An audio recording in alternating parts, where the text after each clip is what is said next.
Hello and welcome back to BY Live. We are live. We're in Las Vegas. My name is Mark Jeffries. No idea what the weather's doing outside. I mean, there's no windows, but it doesn't matter because we've got a lot to talk about. And right now we're going to talk modern multi-carrier shipping. I'm joined by Tony Verrill. Tony is head of enterprise sales at ProShip. Tony, welcome. Good to see you. Thanks for having me. Excited to be here. Well, give us the elevator pitch. What is ProShip? So ProShip's a platform. We really focus on optimizing outbound multi-carrier shipping.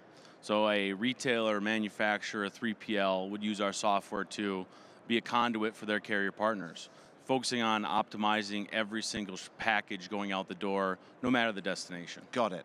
The industry has been through so much over the last few years, but bring us up to date. What's going on now? So I would say there's three major themes, right? So we all lived through the pandemic. I think they highlighted in some of the keynotes here at the Blue Yonder Icon show, e-commerce volume, e-commerce sales becoming 2-3x of what they were 2019 Right. and 2020. So 3 to 5% e-commerce sales now being 10 to 15%. That's brought parcel into the fold. Right? A lot more people talking about parcel now or needing parcel capabilities. Now, what that brought about in 2020 and 2021 is the need for capacity. So nobody could find a carrier to take their volume. Nobody could find an extra truck for all those packages to get out the door today or even tomorrow's order. The change happened so fast. We just weren't ready to upscale that quickly. Absolutely, and obviously the whole supply chain chaos, we don't need to go into too much. But what we're into now is a period where you had to scale your capacity. You had to get every carrier that you might have not answered the phone call in 2019. You were calling them back. But now we're in a period now where what we're calling it here is carrier rationalization. Oh. So there is capacity back in the networks. Look at the freight market, the spot quote market is not as hot as it once was. And even the parcel market, right? You can renegotiate for savings with your carrier partners today. You don't have to go elsewhere. So you move from a diversification of carriers to a rationalization of who do you use, are they providing value? And it's been an interesting shift. It's still keeping us just as busy, but Right. It's a different mindset as far as what you're looking for from your carrier partners. So then just for those who just don't know, go one level deeper. What is the role that you play, especially in that re-rationalization and that new setup that we now have an opportunity to embrace? Yeah, that's a good question. So our role in it is just having the flexibility, having the connectivity at our end user's disposal. So it isn't so much, oh, you want that carrier or, oh, you need to remove that carrier. It's we have the platform where you can connect. You can also manage, you can kind of slice and dice how you use your volume to your advantage. Got it. And that could be on a daily basis, monthly, quarterly basis, as well as the other component of new carriers and new capacity we've seen is people moving their inventory closer to the customer. Ship from store, using 3PLs more rather than having a kind of hub and spoke, one DC for all of North America or for more of a European continent view. Brilliant. So you obviously have a lot of very interesting conversations with both your customers, but also the shippers. What are people feeling right now? How would you describe the state of the industry now and what people are looking at and focusing on? So I think the focus still is, especially with Blue Yonder, WMS, TMS applications, OMS, certainly is labor, right? So that's the number one focus where we see ProShip being tied into larger labor and efficiency gain projects with mainly a WMS, but also OMS, TMS. So labor and making sure you can do more with less, find that capacity, be more efficient. As well as, again, back to the carrier rationalization component, how do I work with my carrier partners smarter, right?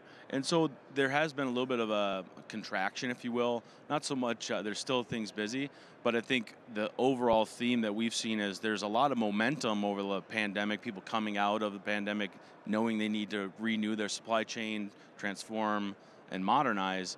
So what we've seen really is IT bandwidth being at the all-time premium, right? People are doing so much that they really need to sit down and prioritize what is going to matter most for this next quarter, next 6 months, and the lists are very long from the IT side of the world. Well, I mean, obviously, you're creating an image of what's happening in the industry. And my next question was really, what is it about this environment that shows a need for a solution like ProShip? But I can already see it. But if you think about where we are now in May, this is May 2023, and you look ahead to the rest of the year, why will that need for a solution like ProShip still be there?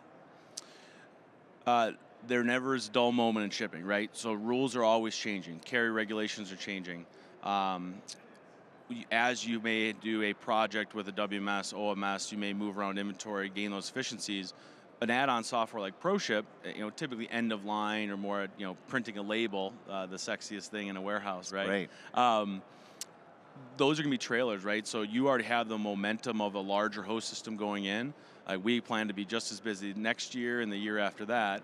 And the carriers do keep us all on their toes, right? So peak surcharges, right? How do you manage additional surcharges from carriers? The cost increase has only gone up, 20, 30% for shippers. And that's going to continue as FedEx, UPS need to provide for their shareholders, right? Right, of course. So then I guess really we need to end our conversation on how you fit with Blue Yonder. What is the connection and what makes ProShip the solution there a perfect fit for Blue Yonder and vice versa? So obviously there's a feature functionality list you can run through. I think I break it down to ProShip and Blue Yonder work with our systems to really provide a standard, provide a foundation that you can build off of. So with Blue Yonder moving to microservices and more consumable updates, right? You can slice and dice what functionality you need to use. We do the same thing with ProShip, and so it's really about having that baseline with the systems working in unison, and then you can expand from there. So adding on that extra bell or whistle or that value add isn't a 6-month project, it's a couple weeks with testing. And so I think it's the foundation of ProShip working with the OMS and more of the e-com space, ship from store, WMS, and obviously the warehouse space, and TMS in the warehouse space, optimize transportation. You set the foundation, and then if you need to expand your market internationally, if you're a hazmat shipper, if you have a manufacturing drop ship where you need a custom document for shipping for a branded type customer experience, it's those extensions that become easily done once you have that foundation with Blue Yonder and ProShip as your partners. And when you get a new customer, how often are they quite surprised with how much more there is they can achieve once they're using the solution with Blue Yonder?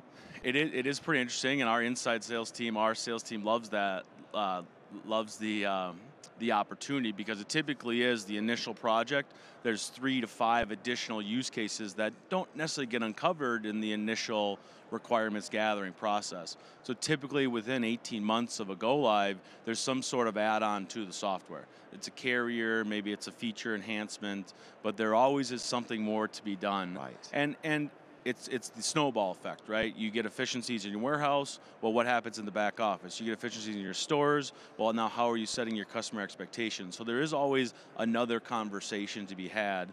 And shipping isn't always top of mind for everybody in supply chain, parcel shipping particularly.